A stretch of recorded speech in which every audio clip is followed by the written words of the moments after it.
인생에 감당할 수가 없고 내가 어찌할 수 없는 두려움, 어둠이 찾아올 때가 있습니다. 그러면 우리는 밤낮으로 어디로 피할까? 누구를 찾을까? 번호 목록을 뒤져보기도 하고 누가 없을까? 이렇게 생각할 때가 있습니다. 그때 우리는 허둥지둥 이리저리 헤매이는 나의 영혼을, 나의 영적인 상태를 발견하기도 합니다. 내가 왜 이러지? 안절부절한 내 마음을 보기도 합니다. 그것을 요즘은 불안이라고도 하는데, 그런 이 불안한 세대를 향해서 오늘 말씀을 하나님께서 우리에게 주시는 줄 믿습니다. 예레미야 33장 3절과 우리 시편 91편 1절에서 8절 말씀을 가지고 우리가 함께 나누겠습니다. 시편 91편 1절에서 2절 말씀을 보면, 지존자의 은밀한 곳에 거주하며 전능자의 그늘 아래에 사는 자여, 나는 여호와를 향하여 말하기를 그는 나의 피난처요 나의 요새요 내가 의뢰하는 하나님이라 하리니 라고 말씀하십니다. 전능자의 그늘 아래 머무르라는 음성을 우리에게 주십니다. 두려움이 있을 때 전능자, 가장 높으신 지존자, 그분 안에, 그분은 아래 머물러라. 그리고 이렇게 고백해라. 이렇게 부르짖어라. 너는 내게 부르짖으라.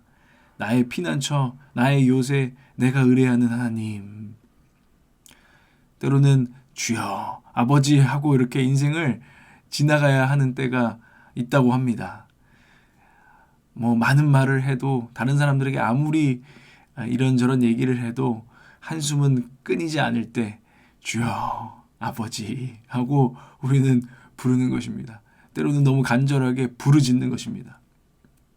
그것이 전능자의 그늘 아래 머무르는 모습입니다. 누구에게도 가장 사랑하는 사람들, 내가 신뢰하는 사람들 있지 않습니까? 우리도 사람들 관계 중에서 이 이야기는 이 사람한테 말할 수 있고 저 사람한테 말할 수 없는 것들이 있습니다. 근데 때로는 정말 그 가장 가까운 사람들에게조차 말하지 못하는 그런 어려움, 어떻게 말로 또 표현하기도 어려운 그런 어려움이 우리의 마음과 그런 불안이 우리 마음에 찾아올 때가 있습니다.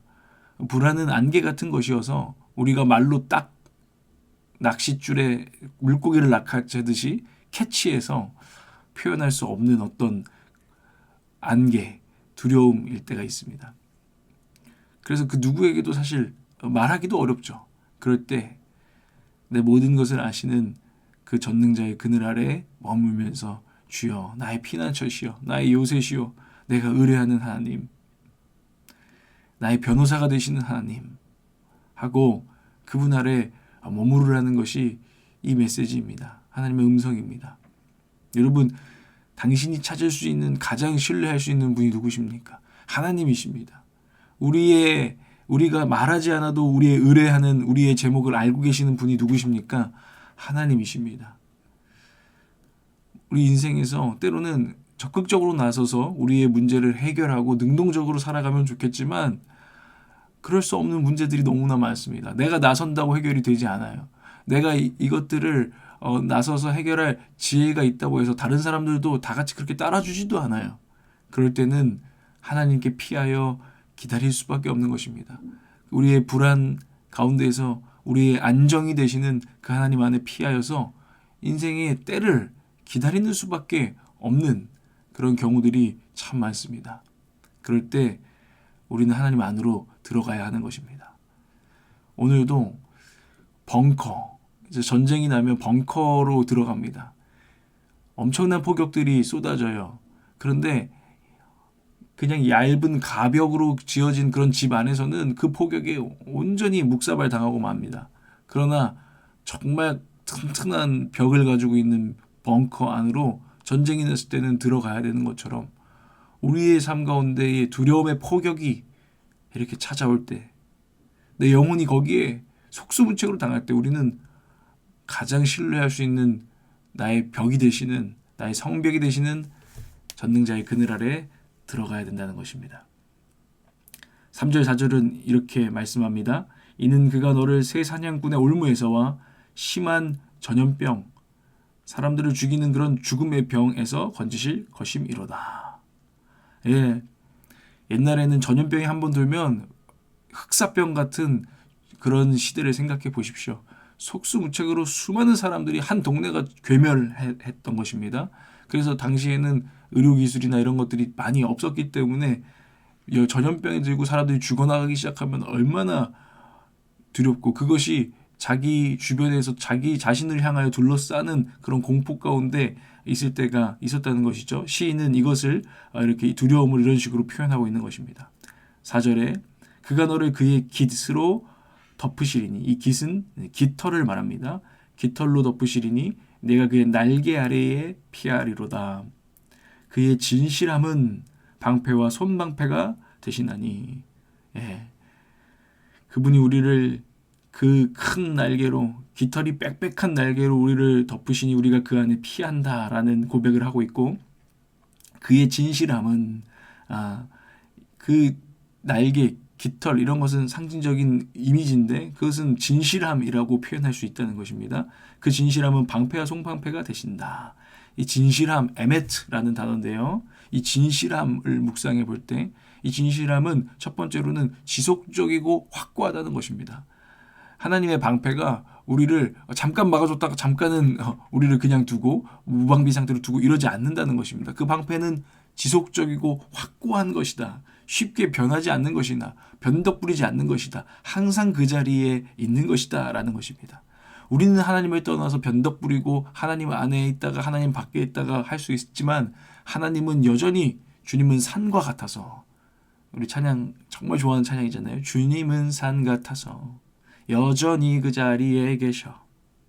하나님의 이 진실함, 지속성, 확고함 안에 우리가 안정을 누릴 수 있다는 것을 시인은 노래하고 있습니다. 또한 하나님은 이 진실함, 에메트라는 것은 바르다라는 것입니다. 바르다. 이것은 하나님께서 우리에게 사실 끌려다니는 그런 분이 아니시다라는 거예요.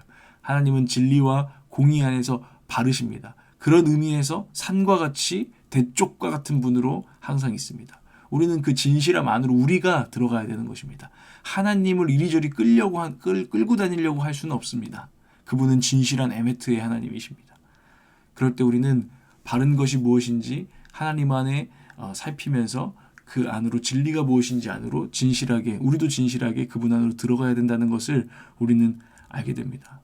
그의 진실함, 에메트 안에 거하는 하루하루를 우리가 살기를 원합니다.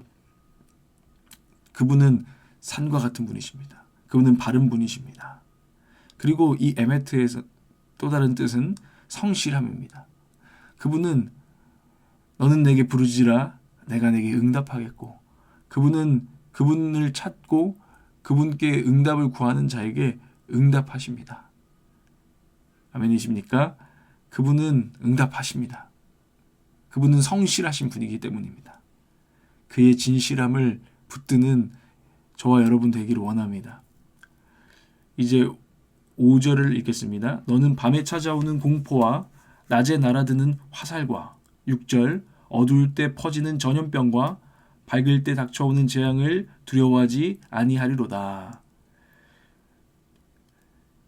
이 하나님의 진실함, 하나님 우리의 날개가 되시기 때문에, 그분이 우리의 피난처가 되시기 때문에, 그러므로 우리는 두려워하지 않는다는 것입니다. 그리고 이 두려워하지 아니하리로다는 사실 두려워하지 말아라 라는 명령형의 말입니다. 두려워하지 말거라. 그러므로 두려워하지 말아라. 진실하신 하나님이 너의 피난처 되시니, 너는 에메트의 하나님이 너의 날개가 되시니 너는 두려워하지 말아라 라고 우리에게 말씀하십니다. 너는 그분 안에 피하여 이 재앙이 지나갈 때 너는 불안해하지 말아라, 떨지 말아라 라고 이야기해주고 계십니다. 7절에 1000명이 내 왼쪽에서 10,000명이 내 오른쪽에서 엎드러지나 이 재앙이 내게 가까이 하지 못하리로다 라고 선포합니다. 전염병으로 수많은 사람들이 죽어갈 때, 전쟁의 화살에 수많은 사람들이 엎드러져 갈 때, 나에게도 그 전염병이, 전쟁의 화살이 미치지 않을까, 우리가 너무나 두려워할 때 그 재앙이 너에게는 가까이 하지 못한다. 네가 진실하신 하나님 안에 있을 때. 그러니 넌 나에게 피해라, 나에게 나오라, 나에게 숨어라 라고 오늘도 하나님 말씀하십니다. 그때에 그 재앙이 지나고 그 화살비가 지나가면, 그 폭격이 지나가면 우리는 알게 될 것이라는 것입니다. 우리는 알게 될 것이다. 8절에 오직 너는 똑똑히 보리니 악인들의 보응을 내가 보리로다. 당신은 보게 될 것입니다. 하나님께 피한 자들은 보게 될 것입니다. 하나님이 여호와가 하나님인 줄 알게 될 것입니다. 오늘 우리가 읽었던 예레미야 33장 예레미야는 계속해서 예레미야서 전체에서 반복하는데 하나님께서 여호와께서 그때야 하나님인 줄 너희는 알리라. 너희는 하나님께서 여호와께서 하나님인 줄 알게 될 것이다 라고 반복해서 말하면서 인증의 법칙을 말해요. 그 당시에 많은 거짓 선지자들이 있었습니다. 그 가운데 그럼 누가 진짜 하나님의 선지자인지를 알게 되는 인증의 법칙을 말했는데 그것이 응답되어지고 그때가 되면은 하나님 줄 알게 되는 사건들이 크고 은밀한 일들이 보이게 된다고 예레미야는 말했습니다. 그렇습니다. 정말 하나님 안에 피하는 자들이 믿음의 눈을 들어서 나중에 지나고 보면 또 지나는 때에도 믿음의 눈을 들어서 똑똑히 보면, 이 말은 자세히 보아라 라는 사실 말이거든요. 똑똑히 보리니 8절에 자세히 보면 하나님이 일하고 계셨구나, 하나님이 보호하셨구나, 하나님이 이렇게 행하셨구나. 우리는 크고 은밀한 일, 우리가 알지 못했던 일, 숨겨졌던 일, 놀라운 비밀, 하나님의 구원의 지혜, 그리고 나를 사랑하시는 그 하나님의 통치하심, 경륜이라고 하죠. 우리는 알지 못하는 이 세상 거대한 수레바퀴 같은, 이 세상을 돌리는 수레바퀴를 돌리고 계신 그 하나님의 경륜을 우리는 보게 된다는 것입니다. 그리고 우리는 찬양하게 된다는 것입니다. 주님은 진짜 하나님이십니다. 이게 오늘 시편의 고백이죠. 오늘 메시지는 무엇입니까?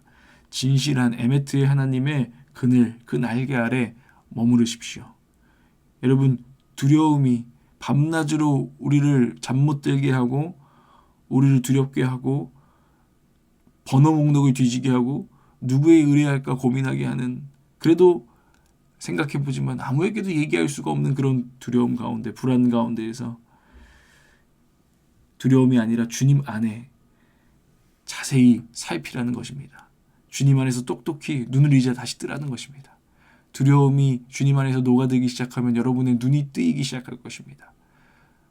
두려워서 밤낮 설쳐서 눈곱이 껴서 시야가 흐릿해졌던 우리의 어두워졌던 눈이 밝아져서 하나님의 크고 은밀한 일을 보게 될 것이라는 것이 오늘 하나님의 약속입니다. 여러분, 그 하나님의 약속 안에서 두려움의 때를, 불안의 때를 잘 지나시고 하나님의 크고 은밀한 일을 보게 되는 우리 인생 가운데, 그래서 간증하고 선포하며 다시 한번 여호와는 나의 피난처요 나의 요새요 내가 의뢰하는 하나님이라 고백하게 되는 역사가 우리 삶 가운데 있을 것입니다. 주님을 신뢰하시기 바랍니다.